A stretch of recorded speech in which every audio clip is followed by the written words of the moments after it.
Hi అండి, అందరికీ ఎలా ఉన్నారు? అందరూ బాగున్నారా? ఈరోజు నేను మన పూర్వకాలంలో మన అమ్మమ్మలు నానమ్మలు చేసేలాంటి చేప పులుసు అయితే మీ ముందుకు తీసుకొచ్చాను ఫ్రెండ్స్. ఇది పులుసు చాలా చిక్కని గ్రేవీతో చాలా టేస్టీగా సూపర్గా ఉంటుందండి. ఒకసారి ఈ పద్ధతిలో ట్రై చేసి చూడండి ఫ్రెండ్స్. అది ఎలా చేసుకోవాలో ఈ వీడియోలో అయితే చూసేయండి.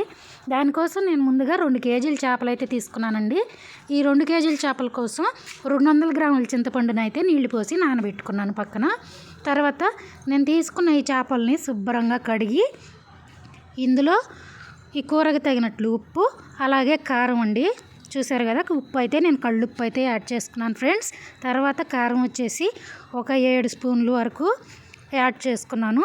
తర్వాత ఇందులోనే ఒక 50 గ్రాముల వరకు వంట నూనె వేసుకున్నానండి. తర్వాత ఇందులో పచ్చిపసుపుని తీసుకుని పైన ఉన్న తోలంతా గీరేసి చక్కగా ఈ చేపల్లోనే ఇలా తురిమి అయితే వేసుకుంటున్నాను ఫ్రెండ్స్.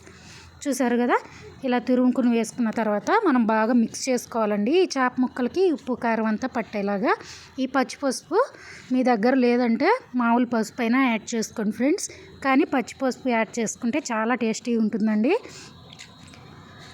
ఇలా అనమాట. నేను ఆయిల్ కూడా యాడ్ చేసుకుని ఇప్పుడు ఈ ముక్కలకంతా ఈ ఉప్పు కారం బాగా కలిసేలాగా పట్టించుకుంటాను. అయితే నేను తీసుకున్న చేపలు వచ్చేసి రూప్చంద్ అండి. పాంప్లెట్లు అంటాం కదా ఎక్కువగా, ఆ చేపలు అయితే నేను తీసుకున్నాను. మీకు అవైలబుల్గా ఏ చేప దొరికినా కూడా వాడుకోవచ్చండి, ఏం లేదు. కానీ ఈ ప్రాసెస్ ఈ రూప్చంద్ చేపకి చాలా బాగుంటుందండి. చూసారు కదా, ఇలాగనమాట. ఇట్లా చక్కగా ఉప్పు కారం ఈ ముక్కలకు కలిసేలా పట్టించి వీటిని పక్కన పెట్టేసుకుందాం. తర్వాత మనం స్టవ్ వెలిగించి ఈ స్టవ్ పైన 2 మీడియం కన్నా పెద్ద సైజులో ఉన్న ఉల్లిపాయల్ని ఇలా కాల్చుకోవాలండి. మీరు పొయ్యి మీద కాల్చుకుంటామంటే కట్టెల పొయ్యి మీద అయినా కాల్చుకోవచ్చు. నేను స్టవ్ మీద కూర వండుతున్నాను కాబట్టి ఇలా స్టవ్ పైనే కాల్చేసుకుంటున్నాను. చూసారు కదా, చక్కగా మీడియం ఫ్లేమ్లో పెట్టుకుని ఉల్లిపాయ లోపల వరకు మగ్గేలాగా ఇలా స్టవ్ పైన అయితే కాల్చి తీసుకోవాలండి.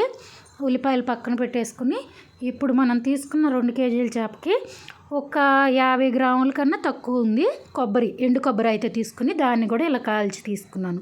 తర్వాత పైన ఉన్న మసి అంతా గీరేసి చక్కగా ఇలా ముక్కల్లా కట్ చేసి ఒక ప్లేట్లో అయితే పెట్టుకున్నాను అనమాట. ఇప్పుడు ఒక మిక్సీ జార్ తీసుకుని మనం కట్ చేసి పెట్టుకున్న ఈ ఉల్లిపాయని అలాగే ఎండు కొబ్బరిని ఇందులోకి వేసేసుకోవాలి. తర్వాత ఇందులో ఏమయ్యాలో మీకు చూపిస్తాను ఫ్రెండ్స్. అల్లం అయితే వేసుకోవాలండి. ఒక అంగుళన్నర వరకు అల్లం ముక్క అయితే క్లీన్ చేసి ఇందులో వేసుకున్నాం. ఇంతకన్నా ఎక్కువ అల్లం అయితే పట్టదు ఫ్రెండ్స్, ఒక అంగుళన్నర అల్లం అయితే సరిపోతుంది. తర్వాత ఒక 10-15 వరకు వెల్లుల్లి రెబ్బలు అయితే ఇందులో యాడ్ చేసుకున్నాను. తర్వాత కొద్దిగా కొత్తిమీరను కూడా ఇందులో వేసుకుని ఇవన్నీ కలిపి చక్కగా మిక్సీ పట్టి అయితే తీసుకొచ్చేసుకున్నాను. చూసారా, ఇలా అనమాట. ఇలా దీన్ని చక్కగా మిక్సీ పట్టేసుకున్నాం కదా, మెత్తని పేస్ట్ లాగా. ఇప్పుడు దీన్ని పక్కన తీసి పెట్టుకుందామండి. తర్వాత ఇదే జార్లో మనం ఇంకొక మసాలా అయితే ప్రిపేర్ చేసుకోవాలండి. మనం చేసే ఈ చేప కూరకి ఈ మసాలా మెయిన్ అండి. దీనికోసం ఒక 2 టేబుల్ స్పూన్ల వరకు ధనియాలు యాడ్ చేసుకున్నాను. తర్వాత ఒక 1/2 టేబుల్ స్పూన్ వరకు జీలకర్ర అండి. తర్వాత ఇందులో ఒక 4-5 లవంగాలు, 1 ఇంచు వరకు దాల్చిన చెక్క ముక్క వేసుకున్నాను. చూసారు కదా, ఇప్పుడు దీన్ని మనం బరకగా అయినా సరే పౌడర్ లాగా మిక్సీ చేసుకోవాలి. ఇలాగనమాట. ఇలా మిక్సీ పట్టుకుని ఇది పక్కన పెట్టుకుందాం. ఇప్పుడు మనం కూర వండటం కోసం ఒక కడాయి అయితే పెట్టుకుందాం స్టవ్ వెలిగించి. ఈ కడాయిలో మనం ముందు కొద్దిగా ఆయిల్ చేప ముక్కల్లో యాడ్ చేసుకున్నాం కదా, ఇప్పుడు దీంట్లో ఇంకొంచెం ఆయిల్ అయితే యాడ్ చేసుకోవాలి. ఒక 4 టేబుల్ స్పూన్లు 5 టేబుల్ స్పూన్ల వరకు. ఇలా అనమాట. ఆయిల్ వేడైన తర్వాత మనం మిక్సీ పట్టు పెట్టుకున్న ఈ ఉల్లిపాయ పేస్ట్ ఉంది కదా, ఆ పేస్ట్ని అయితే వేసి చక్కగా ఒక 5 నిమిషాల పాటు అయితే వేయించుకోవాలండి. ఇది చక్కని కమ్మని వాసన రావటం మొదలైన తర్వాత ఒక 5 నిమిషాలు వేగిన తర్వాత మనం కలిపి పక్కన పెట్టుకున్న చేప ముక్కలు అయితే ఇందులో వేసేసుకోవాలండి. వేసేసుకుని ఈ మసాలా అంతా చేప ముక్కలకు పట్టేలాగా మిక్స్ అయితే చేసుకోవాలి ఫ్రెండ్స్. మనం చేసే ఈ పద్ధతిలో చేపల కూర ఎక్కడ నీచు వాసన అనేది రాదండి.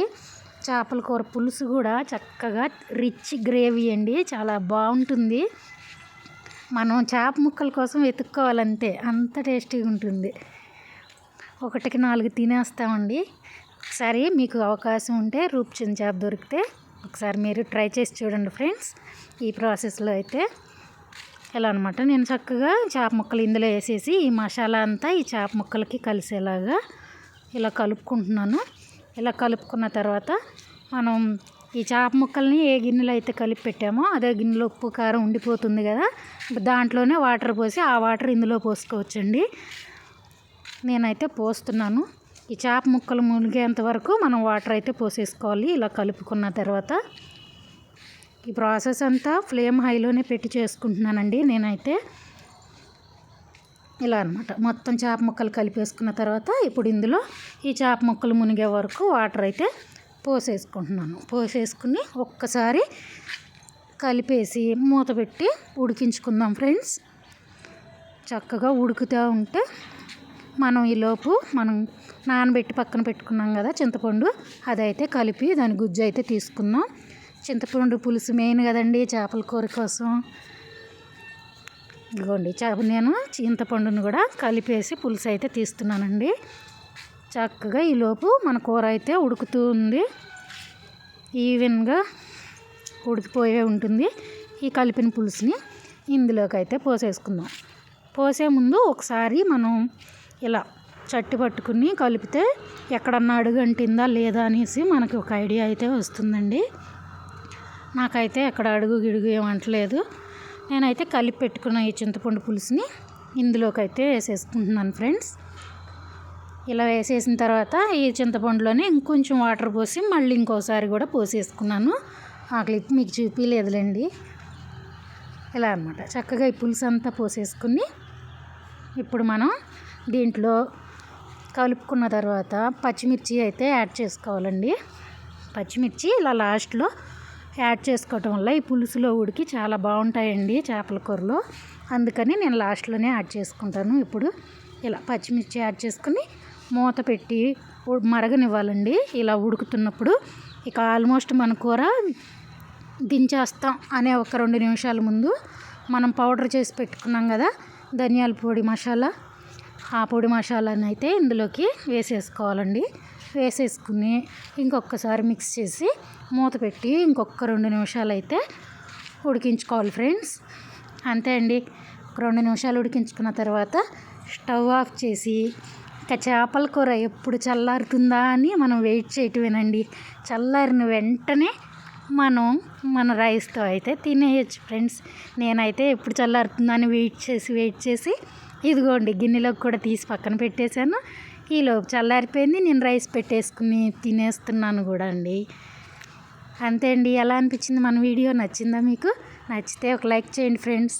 అలాగే కొత్త వాళ్ళు అయితే మన ఛానల్ సబ్స్క్రైబ్ చేసుకుని నాకు సపోర్ట్ చేయండి. ఇంకా మన చేపల కూర విషయానికి వస్తే నేనైతే రైస్ పెట్టుకుని రెడీగా ఉన్నానండి చేపల కూర చల్లారటం కోసం. అంతే, ఫాస్ట్గా కూర చల్లారింది, నేను పెట్టేసుకున్నాను, తినేస్తున్నాను. ఎంత బాగుందంటే మీతో చెప్తున్నా కూడా మళ్ళీ తినాలి అన్నంతగా గుర్తొచ్చేసింది అనమాట.